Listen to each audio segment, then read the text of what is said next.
We're talking Lamar Jackson and the likelihood he could be a New York Football Jet. We're talking DeAndre Hopkins, who had a no-trade clause. We talked about it last night. But today, breaking news suggests that the no-trade clause has been voided due to the performance-enhancing positive test that Hopkins had last year. So we got a lot to talk about, a lot of ramifications and things that could change course now that we have, these two pieces of information to kick around. One, which is more rumor-based, this one fact-based, but a lot of stuff to talk about nonetheless. The Fantasy Football Show begins right now, pals. Live from the FantasyFootballShow.com studios, it's the Fantasy Football Show. Live! Monday through Friday, 7 p.m. Eastern. What is going on, everybody? Your boy Smitty here. We are. I keep doing this. I keep going live on the wrong channel because I went. So we'll probably end this and I'll go back on the main channel. But before I go, because I'm going to start this exact show on the main channel. I did the Dynasty live stream last night. I've been going so hardcore on the Dynasty channel, I forgot to change out everything. And I went on the Dynasty channel. That's okay. Go back to the main channel. Your boy Smitty's going to jump on over there, and we're going to do this. We're going to run this back. So I appreciate all my notification gang here on the Dynasty channel. We're going to go live on the Dynasty channel. And sometimes we go live on the Dynasty channel here to kick around this stuff. Actually, while we're here, let's just do it. Lamar Jackson, there's talk about him going to the New York Football Jets, right? So I think that's something we've discussed before in tremendous detail. But if we were to look at this Lamar Jackson to the New York Football Jets, let's go ahead and do this little number and keep Lamar right here. This would be obviously a franchise tag, and then big time new contract that the Jets would iron out. But this would be phenomenal for the Jets long term.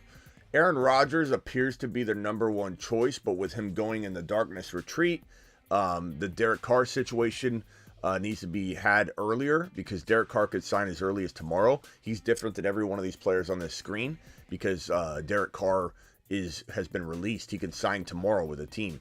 Jimmy G, all the other free agents, Mike White, none of these guys can sign a contract today. It's all next month. So Derek Carr is a jump on everything. I don't think he'll rush it because of Aaron Rodgers, but he'd be smart to get a jump on being the only guy that's for sure available at this moment in time.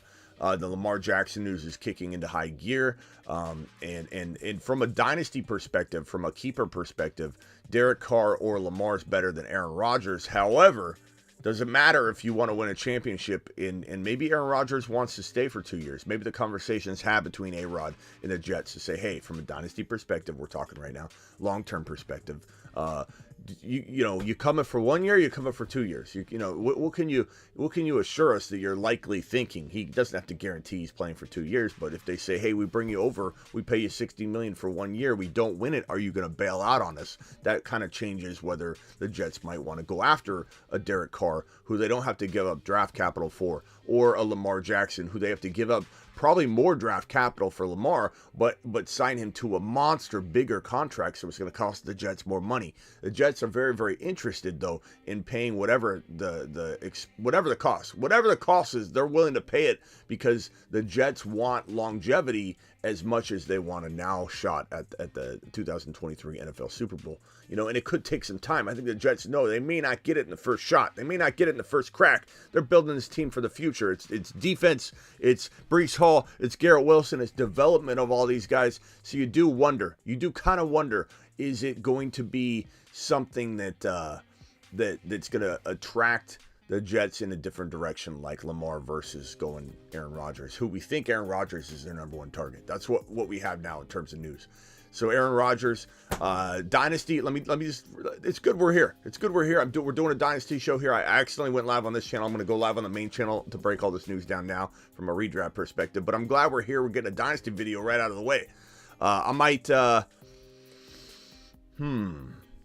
Yeah, we're just going to go live after this. We're going to keep this one. This video is. We're doing it. We're letting it ride. But the New York Football Jets, from a dynasty perspective, if Lamar did land with the Jets, we're back on the Lamar topic. That's what we went live on. If Lamar did go to the New York Football Jets, they tag him in Baltimore. They trade him to the Jets. They work out a long-term deal in the background, right? Because there's no way a team trades for a franchise tag quarterback for 3 first-round picks and doesn't have him inked up long-term in a setup to be announced immediately in unison with the trade. So we trade for Lamar Jackson. We surrender 3 picks. He comes over. Oh, by the way, we've already inked the contract in the background. Lamar signed a $350 million, $225 guaranteed million deal. And that's how that will work. This is good for Garrett Wilson.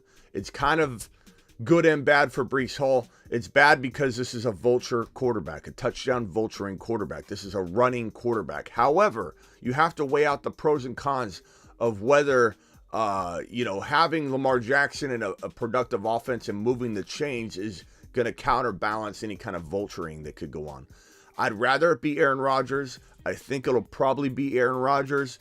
I think that Lamar's in the mix. They're going to be talking about it. They're going to kick it around. They definitely are going to be interested, but this costs a lot more. This costs a lot more in terms of tied up money. It costs probably more in draft capital to acquire a guy that's going to play a lot longer than maybe a 1-year rental Aaron Rodgers.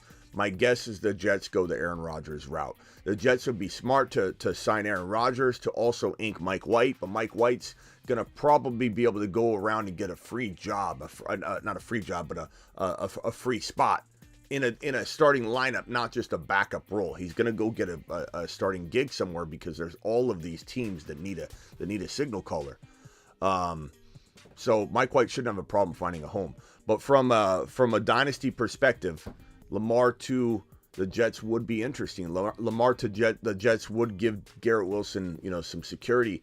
And it's easy to say, oh, he only does good with tight ends. Smitty, is Garrett Wilson going to go down if Lamar does end up in New York? Again, it's a rumor. Here's the rumor here. NBC Sports' Peter King believes the Jets could seriously consider trading for Lamar if they're unable to acquire Aaron Rodgers.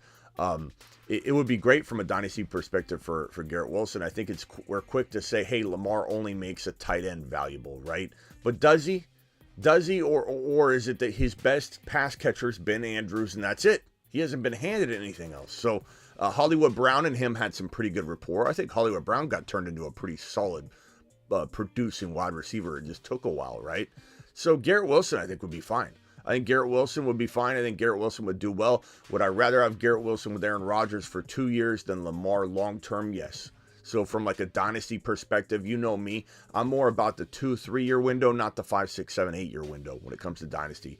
So give me Aaron Rodgers for 2 years with a guarantee he retires after his second year in New York, and he might only play 1 over Lamar playing 4, 5, 6, 7 years in New York. That's how I feel. I'd rather go that short-term route because you can then find another quarterback. You can figure it out. I'd rather worry about 2 years than 5. So overall, I'd rather have Aaron Rodgers in Dynasty in New York than Lamar Jackson. As for this Hopkins news, which again, we're going to go on the main channel and talk about this Hopkins news. We talked about it last night. Hopkins has a no trade clause in his contract that was voided. Like less than an hour ago, about an hour ago, they talked about this all over on different media outlets. That the no trade clause has been voided due to the PED testing. That means Hopkins does not have the Cardinals by the balls like we thought last night. His no trade clause is voided. He has no control over where he's going. He's not like waiting. He's not getting tagged like Lamar is, where he can kind of have a lot of control because no team's going to trade for him under the assumption that they are not going to be able to ink him to a long-term deal, right? Because you're giving up tons of draft capital when you're trading for a franchise player. But Hopkins is under contract. Hopkins has no control. Hopkins is going wherever the Cardinals want to send him. But guess what? The Cardinals situation is not very attractive right now for 2023. They have no quarterback. And we don't know if Kyler's going to return. We don't know if Kyler's going to play half a season. We don't know how Kyler's going to look. I do think Kyler will be back by midseason at least. That's my guess. I think things will get turned around in Arizona a little bit faster than we think. I think we're all pessimistic about it because of Kyler's injury, because of Kyler's play, because of Kyler's crying, and all that. But I think that this new coaching staff, this change might be pretty good. We'll see. We'll see. I'm getting a little more optimistic the more I'm sensing what's going to probably go on there. And the motivations behind Kyler now probably have changed drastically. But we'll see. We'll see if Kyler can lead instead of whine. But Hopkins getting traded is probably on the books because, you know, this is going to be a struggle bus year for the Arizona Cardinals, given that they're going to be without Kyler for a half a season at least. Or a big chunk of the season. So Hopkins is probably getting moved so we don't waste time on Hopkins and we get something for Hopkins. We can rebuild as best we can around this situation and almost like rebuild and retool all at the same time. So I from a dynasty perspective, Hopkins is probably, I think, near done.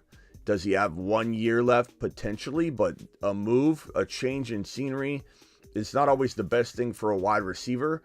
He's definitely one of the most elite wide receivers for his time. The question is his time up? Is he on the downward slide of his career? And if so, is he going to adjust and adapt to a new situation well? Most wide receivers that change teams struggle the first year. So if this guy's got 1 year left, my advice to Dynasty Worlds is trade him away, even though it's hard to trade him away because everyone knows he's at the end. Wide receivers changing teams historically struggle their first year. And so why would you want a guy that has maybe 1 year left that's likely could have a good chance at least to struggle, trade him away in Dynasty?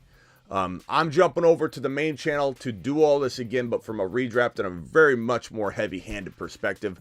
So get on over to the main channel right now. Appreciate you guys joining me on this Dynasty channel. I got to watch what channel I'm going live on, but I'm glad I did it. I wouldn't take it away for anything, because we got to cover this from a Dynasty perspective, and we broke it before the main channel.